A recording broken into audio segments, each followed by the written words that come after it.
بالله من الشيطان الرجيم. بسم الله الرحمن الرحيم. حتى إذا استيأس الرسل وظنوا أنهم قد كذبوا جاءهم نصرنا فنجي من نشاء ولا يرد بأسنا عن القوم المجرمين. لقد كان في قصصهم عبرة لأولي الألباب ما كان حديثا يفترى ولكن تصديق الذي بين يديه وتفصيل كل شيء وهدى ورحمة لقوم يؤمنون.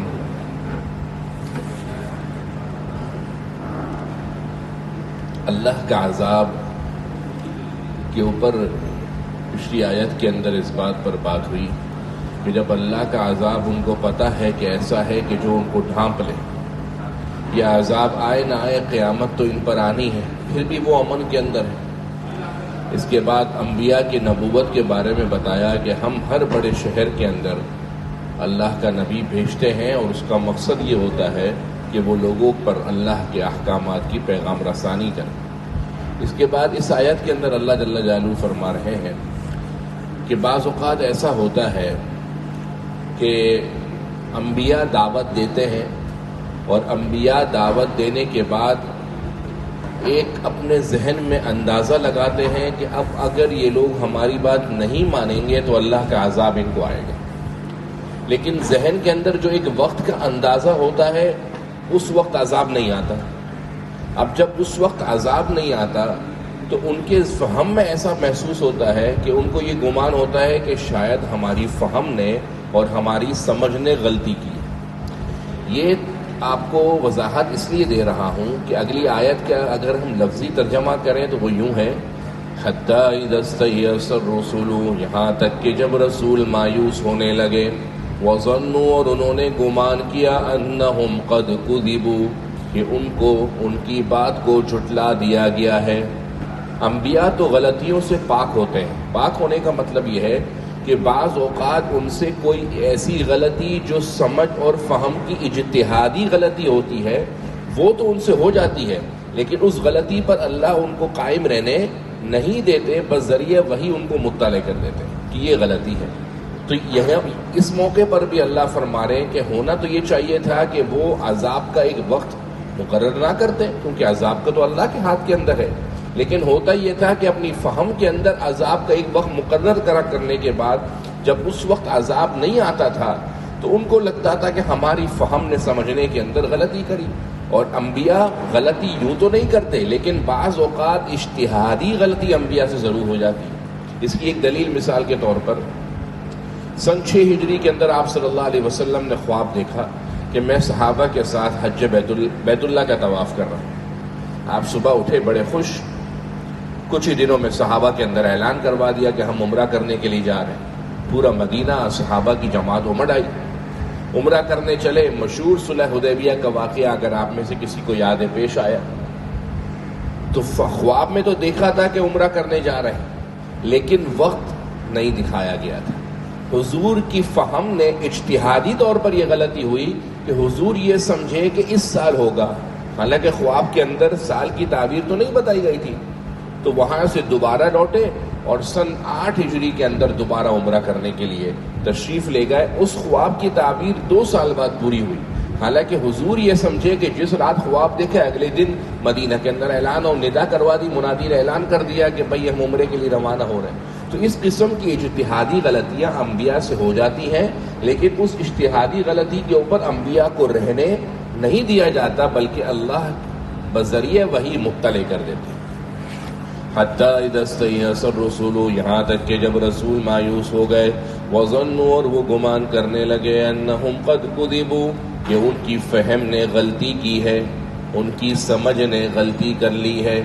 جاءہم نصرنا، پھر آئی ان کے پاس اچانک ہماری مدد، یعنی ابھی انہوں نے ایک وقت کا مقرر کیا، اس دوران عذاب نہیں آیا، اس کے بعد تھوڑے دنوں کے بعد جو عذاب آنا تھا وہ تو آنا تھا، وہ عذاب آ گیا۔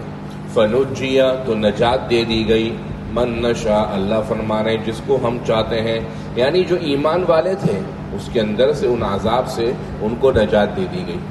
ولا يرد باسنا، اور ہمارا عذاب پھرتا نہیں ہے، واپس نہیں ہوتا، عن القوم المجرمین، اس قوم سے جو گناہ کرنے والی ہے۔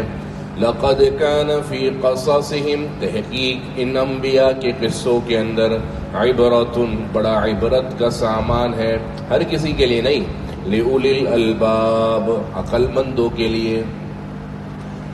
حتی اذا استیأس الرسل، یہاں تک کہ جب رسول مایوس ہو گئے، وظنوا، اور انہوں نے گمان کیا، انہم قد کذبوا، کہ ان کی سمجھ نے غلطی کر لی ہے، جاءہم، ان کے پاس آئی، نصرنا، ہماری مدد، فنجی من نشاء، تو نجات دے دی گئی جس کو ہم چاہتے تھے، ولا یرد، اور نہیں لوٹایا جاتا، باسنا، ہمارا عذاب، عن القوم المجرمین، اس قوم سے جو جرم کرنے والی ہے۔ لقد كان في قصصهم، تحقیق ان انبیاء کے قصوں کے اندر، عبرت، بڑی عبرت کا سامان ہے، لأولی الالباب، عقل مندوں کے لیے۔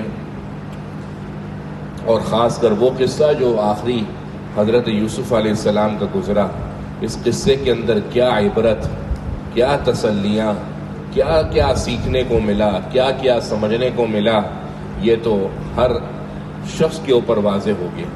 کہاں خواب دیکھا تھا، اور کہاں اس خواب کے بعد اپنوں ہی نے کنویں کے اندر ڈال دیا۔ معلوم ہوا کہ اپنے بھی بڑے گڑبڑی ہوتے ہیں، ضروری نہیں ہے کہ خون کا رشتہ ہو تو وہ بالکل دودھ کی طرح دھلا ہو، بعض اوقات اپنے خون کے رشتے ہی سامنے والے کی کردار کو داغدار کر دیتے ہیں۔ اگر ان وفا کے رشتوں کے اندر، اگر ان خون کے رشتوں کے اندر وفا ہوتی تو یوسف اس طریقے سے مصر کے بازاروں کے اندر بکتے نہیں۔ معلوم ہوا کہ خون کے رشتوں کے اندر بھی وفا نہیں ہے۔ اور کہاں اللہ نے خواب دکھایا، کہاں ابا نے کہا بیٹا یہ خواب کا تذکرہ مت کرنا، اس کے بعد سارے بھائیوں نے مل کر سازشیں کی، کردار کشی کی، کنویں کے اندر ڈالا۔ ایک نووارد قافلہ جو راستہ بھٹک گیا تھا، اس نے حضرت یوسف کو اٹھایا اور بیچا، اور ایک بالکل گری پڑی قیمت کے اندر بیچا۔ لینے والا بڑا عقل مند آدمی تھا، وہ حضرت یوسف کی حسن صورت اور سیرت اور کردار سے بڑا متاثر ہوا، اور کہاں سے کہاں نکلتے چلے گئے۔ درمیان کے اندر ایک دفعہ نہیں، دو دفعہ نہیں، تین دفعہ آزمائشوں کے مزید بھنور کے اندر ڈالا گیا، پیسا گیا۔ جس طریقے سے سونے کو مزید چمکانے کے لیے بھٹی کے اندر ڈال کر تپایا جاتا ہے، اسی طریقے سے انبیاء کو، ان نبی کو، حضرت یوسف کو اور آزمائشوں کے اندر ڈالا گیا، تپایا گیا، اور وہاں سے نکھرے اور نکھرتے چلے گئے، عزیز مصر بنے۔ عزیز مصر کے بعد پورے مصر کے علی الاطلاق حاکم بنے۔ وہ بھائیوں کا واپس آنا، اور بھائیوں کا واپس آنے کے بعد حضرت یوسف سے معافی مانگنا، حضرت یوسف کا کوئی ملامت نہیں کرنا، بادشاہ ہونے کے بعد کوئی انتقام نہیں لینا۔ آپ گرے پڑے آدمی ہوں اور بدلہ نہ لیں، یہ کمال نہیں ہے۔ کمال تو یہ ہے کہ اللہ نے آپ کو عہدہ بھی دیا، عزت بھی دی، طاقت کے سارے سامان موجود ہے، عزت آپ کے گھر کی لونڈی ہے، عدالت آپ کی مٹھی کے اندر ہے، پیسہ رب نے خوب نوازا ہے، اور سامنے والا آپ کے ساتھ غلط کر رہا ہے، آپ کہہ دیں کہ تمہارا کوئی تم پر ملامت نہیں، اللہ تم کو معاف کر دو۔ یہ سیکھنے کو ملا، اور یہ بھی سیکھنے کو ملا کہ حسد بہت بری بلا ہے۔ ایسے اللہ نہیں کہہ رہا، ان قصے کے اندر بڑی عبرت ہے۔ عبرت یہی ہے کہ حسد بہت بری بلا ہے۔ اس روئے زمین پر جو سب سے پہلا گناہ ہوا تھا وہ حسد ہی تھا۔ حضرت آدم کے بارے میں شیطان خبیث نے کیا کہا تھا؟ انا خیر من، میں اس سے بہتر ہوں۔ یہ حسد ہی تو تھا۔ دوسرے کو کمزور کرنا، اپنے کو اس سے بہتر سمجھنا، یہ حسد ہی تو ہے۔ آج کا مسلمان دوسرے مسلمان کو کندھا دینے کے لیے تیار ہی نہیں۔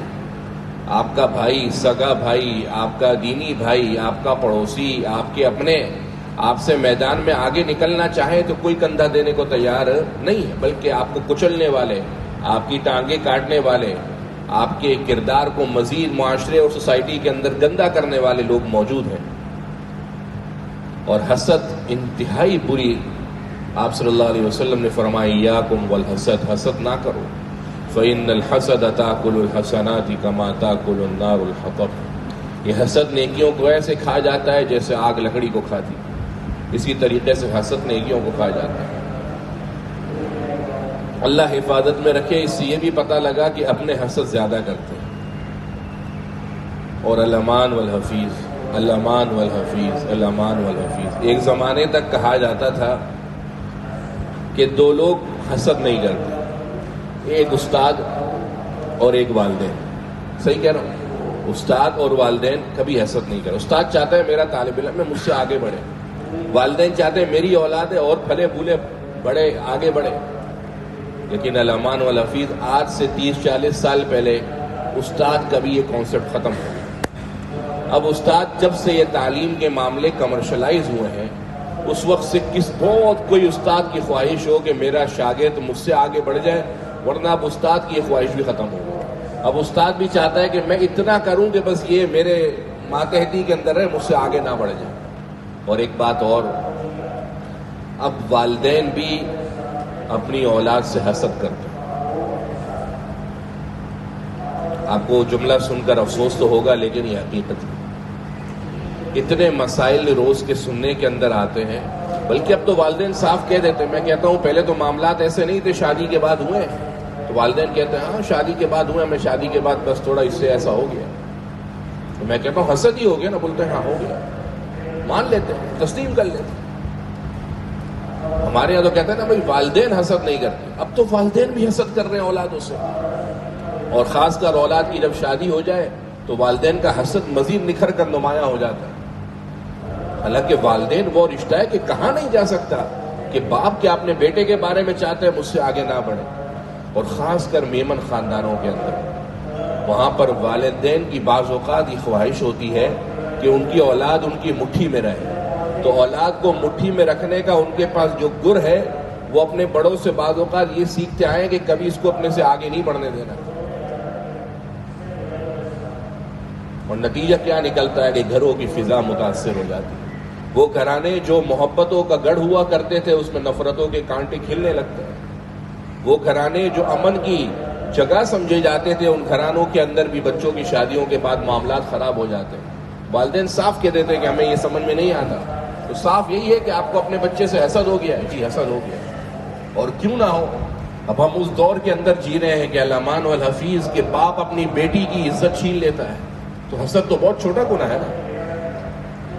باپ اپنی بیٹی کی عزت چھین رہا ہے، آپ اخبارات میں پڑھ رہے ہیں، میڈیا بتا رہا ہے، سننے میں آ رہا ہے، مسائل آ رہے ہیں۔ حرمت مساہرت فقہ میں پڑھا ہے ابھی تک کچھ؟ یہ آئے گا، آپ کے مفتی محمد صاحب سے پوچھیں کتنے مسائل حرمت مساہرت کے بھرے پڑے ہوئے ہیں کہ الٹی سیدھی گھروں کے اندر ایسی حرکتیں ہو رہی ہیں کہ الامان والحفیظ۔ جن گھرانوں کے اندر اس قسم کی حرکتیں ہو رہی ہیں وہاں پر کیا یہ سوچنا مشکل ہے کہ بڑوں کو چھوٹوں سے حسد نہیں ہو رہا؟ لیکن ایک حل بتا دیتا ہوں، ایک وظیفہ بتا دیتا ہوں۔ عمل کرنا بہت مشکل ہے، لیکن آپ کے سامنے بیٹھ کر کہہ رہا ہوں کہ میں خود بھی اس پر عمل کرتا ہوں، اور جب عمل کریں گے تو دل کے اوپر نشتر چلیں گے، یہ پکی بات ہے۔ بہت کانٹے چلیں گے، بلکہ دل کہے گا کہ یار تم تو منافق آدمی ہے، آپ کا دل آپ سے کہے گا۔ لیکن تھوڑا برداشت کیجئے گا اور وظیفے کو مداومت اور مواظبت کے ساتھ کیجئے گا، پھر دیکھیے گا کہ اللہ حسد کی بیماری آپ میں سے ختم کیسے کرتا ہے۔ دو طریقے ہیں۔ ایک طریقہ تو یہ ہے کہ اللہ تعالیٰ نے نعمتوں کی دو قسمیں بتائی ہیں۔ ایک نعمت ہے وہبی، ایک نعمت ہے وہبی کا مطلب ہے گاڈ گفٹڈ۔ وہبی کا مطلب ہے ایک بندہ ہے خوبصورت ہے، کیا کر سکتا ہے؟ کسی کے پاس کوئی طریقہ ہے خوبصورت ہونے کا؟ یہ تو گاڈ گفٹڈ ہے، وہبی ہے۔ اب تو سرجریاں بھی کروا لیتے ہیں، اس کے باوجود بھی پتہ لگتا ہے بھائی سرجری کرنے کے بعد بھی بھائی یہ تو 1.5 سال کی سرجری تھی، بیچارے نے 4 لاکھ روپے خرچہ کر کے سرجری کروا لی، 1 سال کے بعد چہرے پر جب چھائیاں نمایاں ہونے لگی، ڈاکٹر کے پاس گیا، بولا وہ تو 1.5 سال کی تھی، بعد میں معلوم ہو۔ تو یہ تو گاڈ گفٹڈ ہے۔ اور کچھ اللہ کی نعمتیں کسبی ہیں کہ آپ جس پر جتنا اس کے اندر اس میدان میں اپنے آپ کو کھپائیں گے، نتیجہ آپ کے سامنے نکلتا چلا آئے گا۔ تو وہ نعمتیں جو وہبی ہے اس کے بارے میں اللہ کہتا ہے وَلَا تَتَمَنَّوْا مَا فَضَّلَ اللَّهُ بِهِ بَعْضَكُمْ عَلَىٰ بَعْضٍ۔ کہ دیکھو اللہ نے ہر ایک بندے کو دوسرے بندے سے درجے میں یا اوپر رکھا یا نیچے رکھا، اب نیچے والا اس بات کی مستقل تمنا اور آرزو نہ کرتا رہے کہ یار میں بڑے والے سے آگے نکل جاؤں، کیونکہ بڑاپن ختم نہیں ہوگا۔ مرسڈیز میں بیٹھنے والا فراری کی فکر کر رہا ہے، مہران میں بیٹھنے والا کہہ رہا ہے یار کاش میرے پاس ہونڈا سیوک ہوتی، وہ بھائی ہونڈا سیوک والا کہہ رہا ہے کہ میرے پاس پراڈو ہوتی، پراڈو والا کہہ رہا ہے کہ میرے پاس مرسڈیز ہوتی، مرسڈیز والا کہہ رہا ہے کہ فراری ہوتی، اور فراری والا کیا امن کے اندر ہے؟ نہیں، فراری والا کہہ رہا ہے میرے پاس پرائیویٹ جیٹ ہوتا۔ تو خوش تو کوئی بھی نہیں ہے، خوش تو وہ ہے جو اپنے نصیب پر خوش ہے۔ خوش نصیب کون ہے؟ جو اپنے نصیب پر خوش ہے، جو دل میں یہ سمجھے کہ میرے اللہ نے مجھے جو دیا ہے میں اس پر خوش ہوں، الحمدللہ، اور میرے سے بہت بڑھ کر دیا ہے۔ میں تو فٹ پاتھیا بھی نہیں ہوں، میری تو اتنی اوقات بھی نہیں ہے کہ فٹ پاتھ پر رکھیں۔ اللہ کی اتنے گناہ میں اتنے روزانہ کی بنیاد پر کر رہا ہوں، لیکن اللہ نوازا جا رہا ہے۔ تو جب دماغ میں یہ بات ہوگی کہ یہ فضیلتیں، یہ فوقیتیں، یہ درجہ بندیاں، یہ گریڈز سب اللہ کی طرف سے کریشن اور بنایا ہوا ہے، تو آدمی رک جائے گا، آدمی تھم جائے گا کہ بھائی میرے ہاتھ میں تو نہیں ہے۔ ایک طریقہ۔ دوسرا طریقہ، جب آپ کو لگے نا کہ آپ کو اپنے بھائی سے حسد ہو رہا ہے، سگے بھائی سے حسد کا تو قصہ قرآن میں ہی آپ کو بتا دیا، بھائی کا بھائی سے حصہ تو قرآن نے آپ کو بتا دیا۔ جب آپ کو لگے کہ آپ کو اپنے پڑوسی سے، اپنے قریبی سے، اپنے رشتہ دار سے، اپنے کاروباری پارٹنر سے، اپنے برابر کے پڑوس کی دکان والے سے حسد ہو رہا ہے، پتہ ہے کیا کریں؟ اس کے لیے اللہ سے مانگنا شروع کر دیں۔ کیا مانگیں؟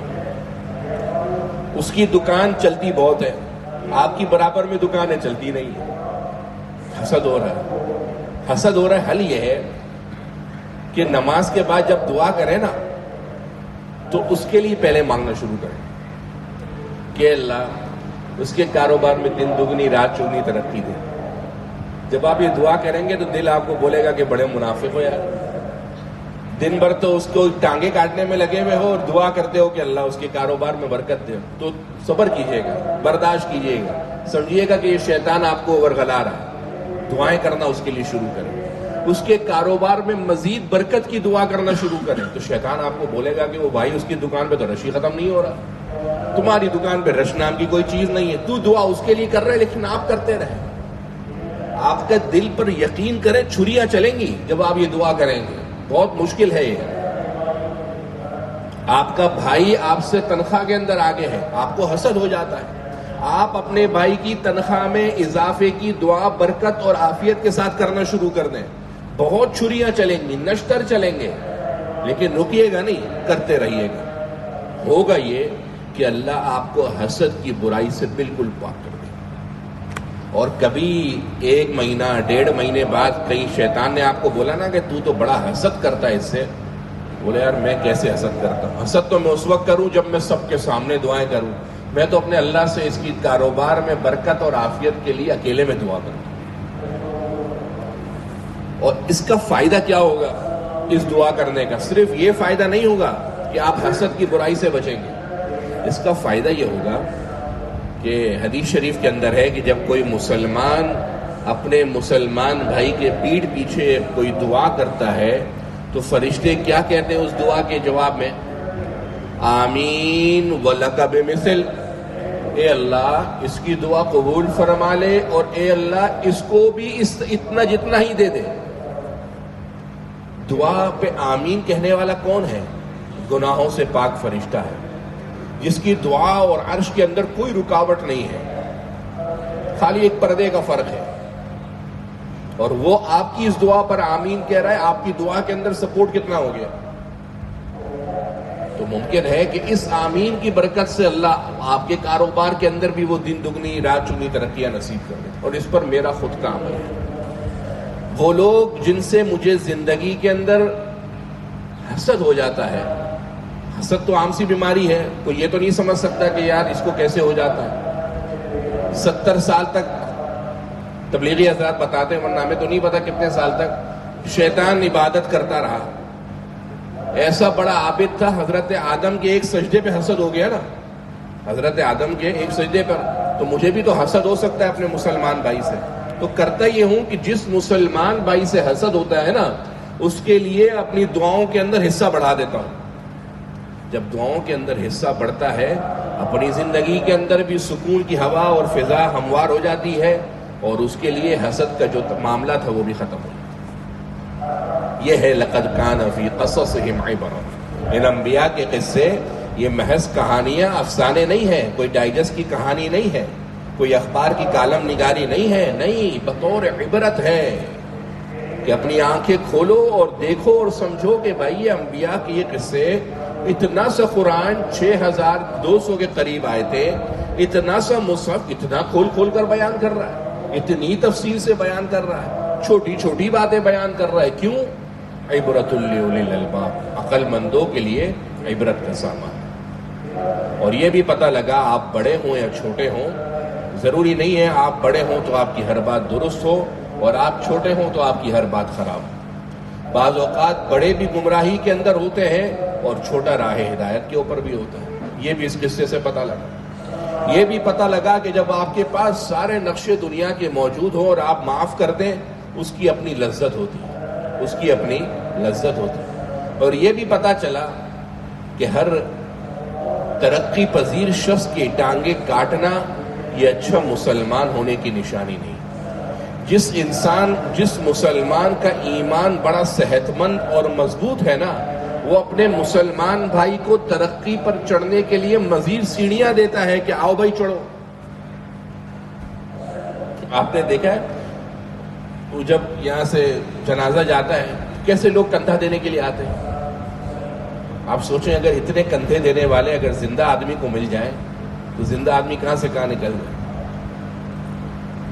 اور مرنے کے بعد تو کیا تعریفوں کے پل باندھتے ہیں کہ اگر مرحوم سننا شروع کر دیں تو شاید اس کو اگر موقع ملے تو وہ جاگ جائے اور کہے کہ یار واقعی میں اتنا اچھا آدمی تھا.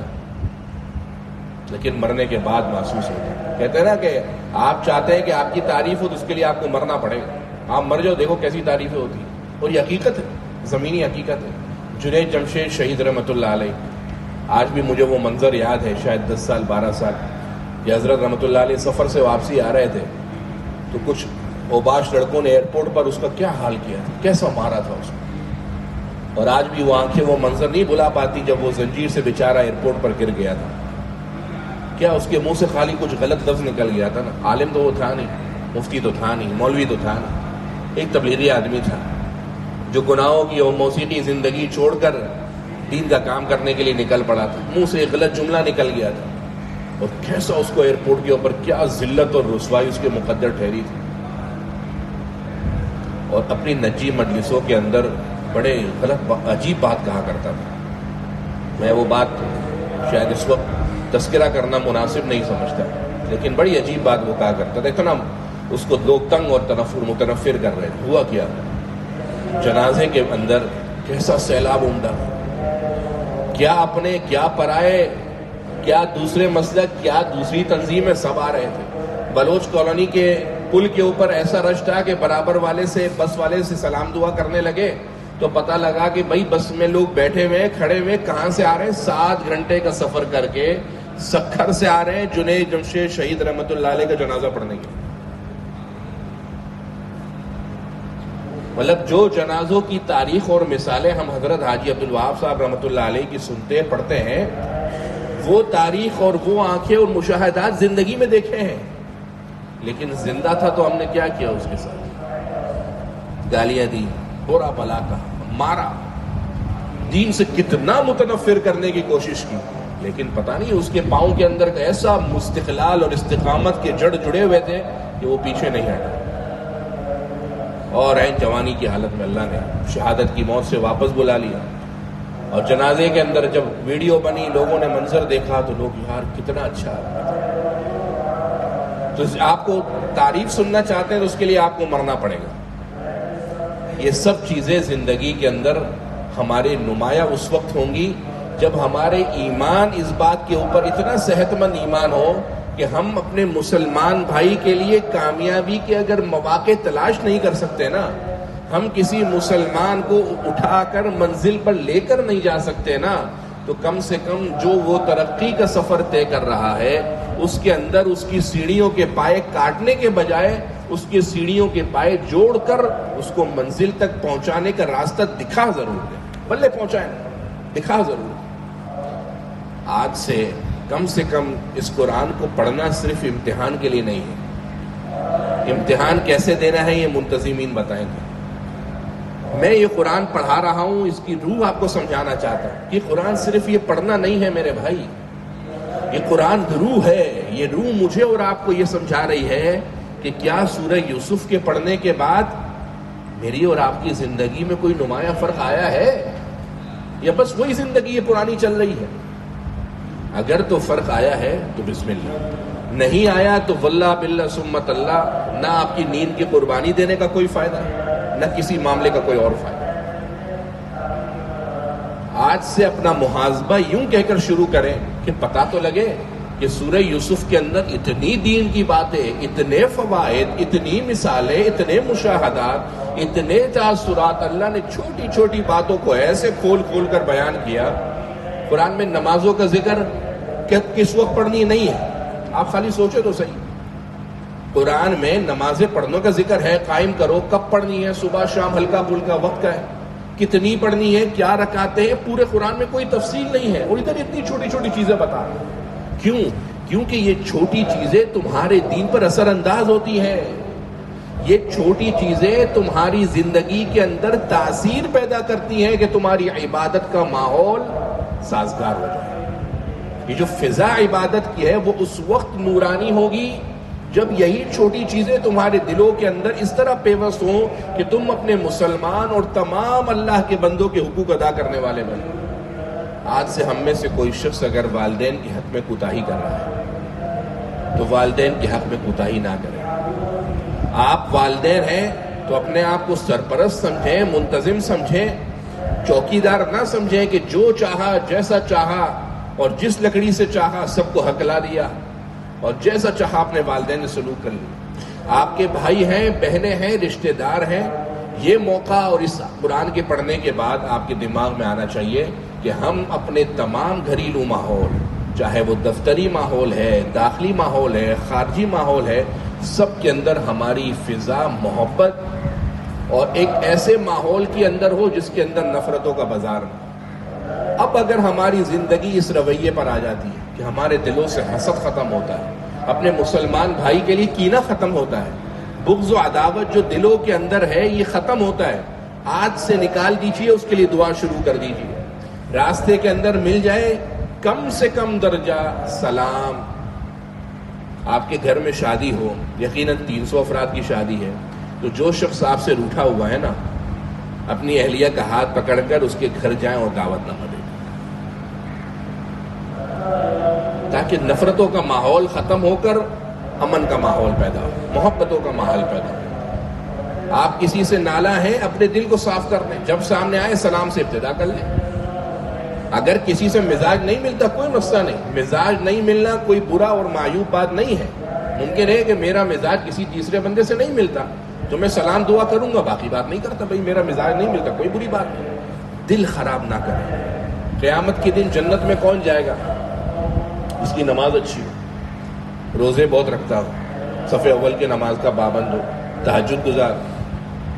الا من اتى اللہ بقلب سلیم، جس کا دل سلامتی والا ہو۔ سلامتی والا حسد، کینہ، بغض و عداوت، اقربا پروری، ناانصافی، گناہ کبیرہ صغیرہ، جرم، جس کا دل ان چیزوں سے، ان خبیث رذائل سے پاک ہوگا، الا من اتى اللہ، جنت میں تو وہی جائے گا۔ اب آج سے اس کی فکر اپنے گھروں کے اندر اور اپنی ذاتی زندگیوں کے اندر کہ ہم اپنے دل میں اپنے مسلمان بھائی کے لیے کینہ، بغض و عداوت ختم کریں، اور جہاں حسد کا ماحول پیدا ہو وہاں پر اس کے لیے دعائیں شروع کریں۔ لقد كان في قصصهم، تحقیق ان کے قصوں کے اندر عبرت کا سامان ہے، لیکن ہر شخص کے لیے نہیں ہے۔ اگر آپ کی زندگی اچھی ہو گئی تو اس کا مطلب قرآن کی روح سے آپ عقل مند ہیں، لیکن اس کے پڑھنے کے بعد بھی زندگی کی وہی روش برقرار رہی تو آپ سے بڑا بیوقوف کوئی نہیں ہے۔ یہ قرآن کیا ہے؟ لقد كان في قصصهم، تحقیق ان انبیاء کی قصوں کے اندر عبرت ہے، لأولی الالباب، ان عقل مندوں کے لیے، ما کان حدیثا یفترا، یہ قرآن مجید کوئی بات نہیں جس کو تراش لیا گیا ہے، یعنی یہ قرآن جو آپ کے سامنے ہے یہ کوئی بات چیت کی کتاب نہیں ہے، یفترا جس کو گھڑ لیا گیا ہو، جس کو تراش لیا گیا ہو، ولیکن لیکن یہ قرآن تصدیق الذی بین یدیہ، تصدیق کرتا ہے ان کتابوں کی جو اس سے پہلے آئی، یعنی تورات، زبور، انجیل اور دوسرے جتنے صحائف ہیں اس کی تصدیق کرتا ہے، وتفصیلا اور تفصیل سے بیان کرتا ہے کل شیء ہر چیز کی، وہدی ورحمہ اور باعث ہدایت ہے، ورحمہ اور باعث نعمت ہے، باعث رحمت ہے، لقوم اس قوم کے لیے یوقنون جو اللہ پر یؤمنون جو اللہ پر یقین رکھتی ہے، ایمان رکھتی ہے۔ لقد كان في قصصهم، تحقیق ان انبیاء کے قصوں کے اندر عبرت ہے، لأولی الالباب عقل مندوں کے لیے، ما كان حدیثا یفترا، یہ کوئی بات چیت نہیں جس کو گھڑ لیا گیا ہے، ولیکن لیکن تصدیق الذی بین یدیہ، یہ قرآن مجید تصدیق کرتا ہے اس کی جو آپ سے پہلے کتابیں گزری، وتفصیلا اور تفصیل سے بیان کرتا ہے کل شیء ہر چیز کو، وہدی اور باعث ہدایت ہے، ورحمتا اور باعث رحمت ہے، لقوم اس قوم کے لیے یؤمنون جو ایمان لاتی ہے۔